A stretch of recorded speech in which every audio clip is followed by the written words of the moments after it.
Welcome to this explainer. We are diving into something absolutely wild today. We're going to explore how generative AI has evolved from simply spitting out text to discovering entirely new mathematical algorithms and how it's now driving these massive, stateful software factories. And when I say stateful software factories, I'm talking about autonomous AI agents working together to run entire business workflows, remembering past actions, and making complex, logical decisions. It is a fascinating ride from the core foundational models all the way up to the systems that conduct them. Just think about the sheer scale of modern AI for a second.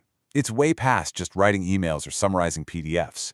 Tools like Google DeepMind's Fun Search and AlphaDev are literally out there discovering new mathematical algorithms. They're optimizing standard C++ sorting libraries. And that's a huge deal, because those libraries run on billions of devices, meaning this AI boom is already quietly speeding up the phone or computer you're using to listen to me right now. The tech has totally crossed the threshold from mimicking human language to generating completely novel logic. So, here's our roadmap for today. First, the generative AI boom. Second, inside the AI brain. Third, the need for orchestration.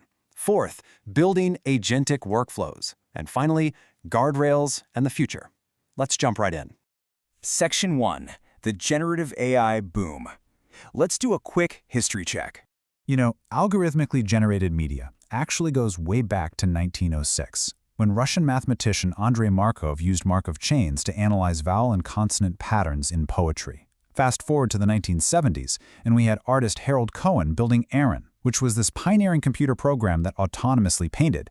But the modern explosion, the real game changer, kicked off in 2017 with the invention of the transformer architecture. That breakthrough led directly to ChatGPT going totally mainstream in 2022. And this boom is incredibly global. If we look at adoption rates from a 2023 SAS survey, China is sitting at a massive 83% adoption rate for generative AI. Compare that to 65% in the US and a global average of 54%.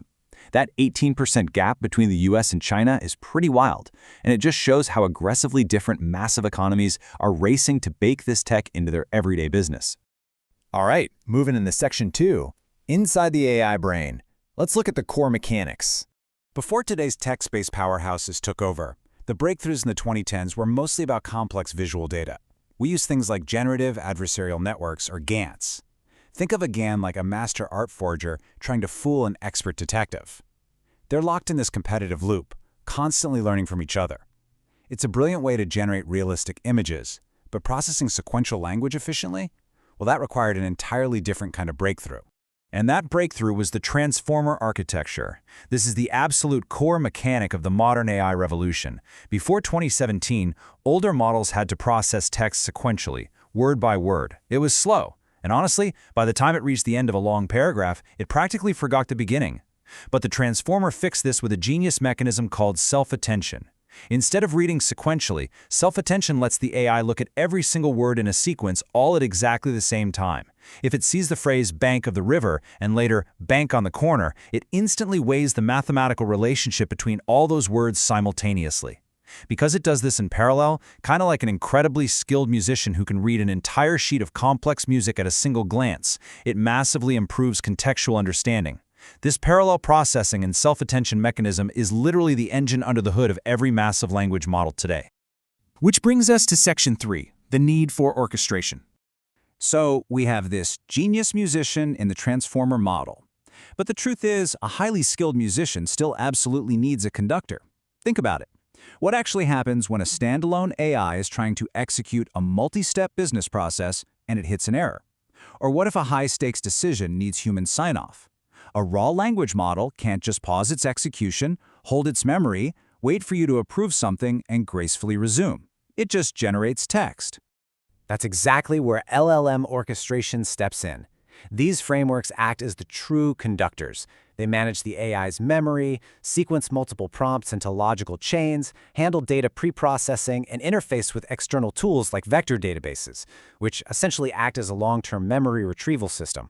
They handle all the logistics so the AI can actually complete complex, multi-step goals without losing its mind. Let's look at a concrete example, a SQL database repair loop. If you ask a standard LLM to write a database query and it messes up, it just fails. Game over. But an orchestrated graph handles this so intelligently. First, it looks up the database schema. Second, it drafts the SQL. Third, if the query is broken, it doesn't crash. It routes the error right back to the model for validation and repair. Only after it's fixed does it move to step 4 and execute. It's totally self-correcting. Now, you might be thinking, can't I just write a basic script for that?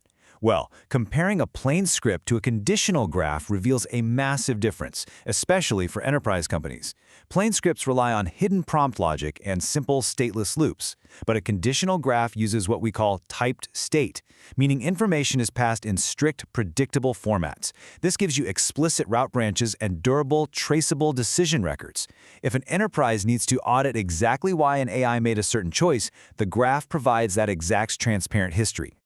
Let's move on to Section 4, Building Agentic Workflows. There's a great quote from a recent practitioner guide on this that says, LangGraph is positioned by workflow complexity fit, not as a universal default. Basically, you do not need a complex graph for a simple chatbot. But the second your app requires strict state management, failure recovery, and precise branching logic, that's when these agentic workflow frameworks, like LangGraph and Microsoft's AutoGen, become essential. When developers build these systems, they rely on some really clever design patterns. They use shared typed state, so the AI's memory stays perfectly intact across different steps. They use conditional edges to tell the system when to retry a failure or escalate an issue. They pair the creative AI with deterministic tool backends, tools that do exact, predictable math. And crucially, they build in interrupt nodes for external human review. Speaking of human review, look at this human in the loop, or HITL pattern for high-risk actions. The workflow drafts a decision. It then scores the risk of that decision. If the risk is high, the entire system literally pauses its execution state. It just waits patiently for a human to review and approve the draft. Once approved, it resumes execution and applies the feedback. It's this beautiful marriage of AI automation and human governance. Finally, Section 5, Guardrails and the Future. When you're operating at this level, enterprise controls are non-negotiable. Developers are using tools like the instructor library, which forces the AI to output strict, validated data structures using Pydantic. It essentially forces the AI to perfectly fill out a rigid form rather than writing a creative essay.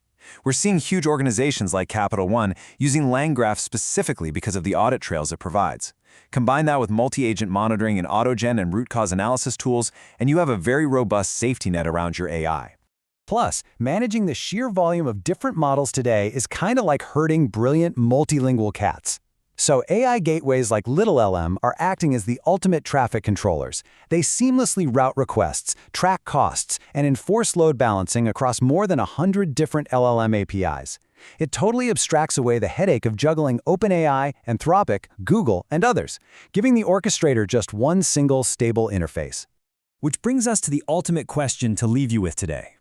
As AI makes this incredible leap from just generating text to orchestrating massive, stateful software factories, what decisions are you going to trust entirely to the automated graph, and which ones will absolutely require a human key to unlock?